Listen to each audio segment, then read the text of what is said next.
Hi guys, welcome back to my channel. അപ്പോൾ guys, നമ്മൾ ഇന്ന് ഡിസ്കസ് ചെയ്യാൻ വേണ്ടി പോകുന്നത് ലാലിഗയിൽ നടന്ന അത്ലറ്റിക്കോ മാഡ്രിഡ് വേഴ്സ് ഒസാസുന മത്സരത്തെക്കുറിച്ചുള്ള റിവ്യൂ ആണ് നമ്മൾ ഇന്ന് ചെയ്യാൻ വേണ്ടി പോകുന്നത്.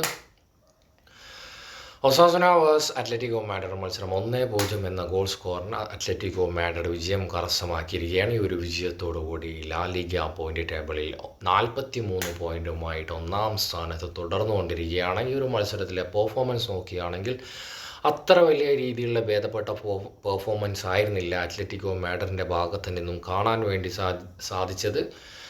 ചിലപ്പോൾ ഒസാസുന പോലെയുള്ള ഒരു ഓപ്പോണൻ്റ് ആയതുകൊണ്ടാവാം, അല്ലെങ്കിൽ വരാൻ പോകുന്ന ഒരു ബിഗ് മാച്ചസ് പ്രതീക്ഷിച്ചു കൊണ്ടാവാം ഇഞ്ചുറി പറ്റരുതേ എന്ന രീതിയിലായിരുന്നു ഒരു മൊത്തത്തിലൊരു ടാക്ടിക്സ് സിമിയോണി ക്രിയേറ്റ് ചെയ്തത്.